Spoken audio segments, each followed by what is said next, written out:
How's it going? It's JC here. I'm hanging out with my friend Sashi. He's been living in Canada for 6 years. He's a Japanese citizen. He's killing it here. And today what we're going to talk about is how to get a job bartending or in the service industry as a Japanese, Korean, or international student coming here to study. So why don't you tell me a few of the cultural differences that you've noticed here in Canada that are like really different from Japan? Cultural difference. Yeah. Just cultural difference. Yeah. Well, I think because I grew up in Japan for 20 years, the customer service over there is just overkill. They just put too much energy and time into customer service, and they treat a customer like a god. Whereas here in Canada or United States, sometimes customer service is quite shitty. They don't really care about customers. They give you shit oh, hey, what's up? What's going on? Doing anything? Sometimes they don't even treat customers like really nice and polite. So that's something that I notice about it being here. And other thing is that they're a little bit more casual. So taking an example of flight attendant, like Asian flight attendants are like doing it too much, whereas like American Airlines or like in New Zealand that I flew in one time, they're so casual, talking to customers, or they don't even put too much makeup on. Whereas Asian, Japanese or Singaporean airlines, they just make it a little bit less humanly because they think about the job as, I think they have a little bit of perfectionism. Yeah, definitely. And whereas here it's more casual, laid back. We are human, customers are humans, service staff are humans. So we kind of assume that they make mistake. Mm-hmm. They make mistakes, so we are a little bit more lenient towards those. Mm-hmm. Whereas in Asia, people are a little bit too hard on the customer service. Mm-hmm. So with that said, I think it's pretty a little bit more humanly. Even if customer service quality goes down a little bit. Mm-hmm. So that's what I noticed here. Yeah. So a few of my Japanese and Chinese friends that have wanted to get jobs bartending, working as servers, in Canadian restaurants, in Canadian bars, not having to work at a Japanese restaurant or a Chinese restaurant, where they're primarily talking with people that don't speak English. The things that I've said to them are this: it's not easy. It wasn't easy for me to get a bartending job. It wasn't easy for me to get into this kind of industry.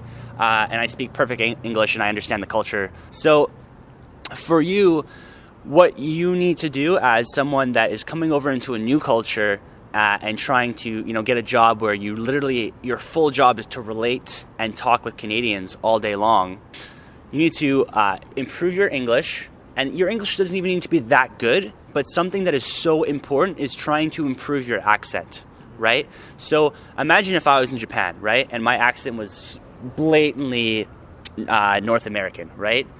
You would see that I'm speaking Japanese and you would talk to me, but you wouldn't really be able to relate to me. You'd be kind of like, oh, he's American, he's Canadian, you never would see me as anything else, right? And you'd always have that guard up about he's not from here.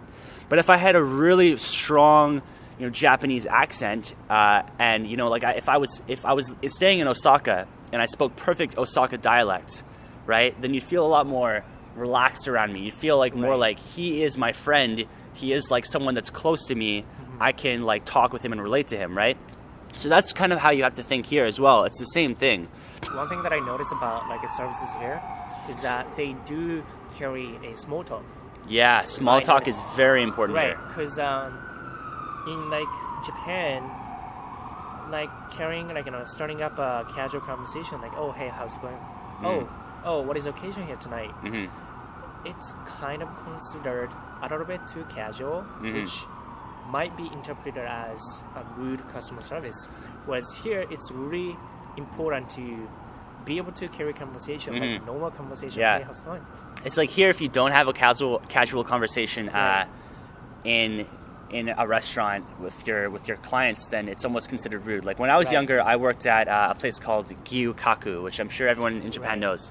And my managers, they told me, I want you to bring your Canadian service to this company, right? Right. And so when I did, they would actually get mad at me because they're like, this isn't Japanese service, right? Too Like casual. it's too casual. Like, why are you talking to them? Right. You're supposed to be faster. You got to be faster, right? Whereas it's not really like that here. You have to be more casual. You have to kind of relate to your customer.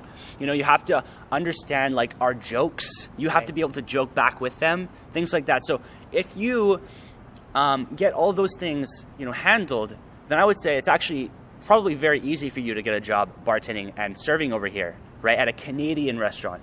But if you, you know, just come from Japan and you still are very much ingrained in Japan culturally, and you don't have an open mind to like be a part of Canadian culture, it's very hard to work in that kind of industry. Just because, you know, my job as a bartender is to just hang out and talk with Canadian people like all day long, right, and just have a good time and relax and make sure that they're having a good time. So. I think there's quite a bit of a dichotomy between Asian way of doing it and then North American or Western way of doing it.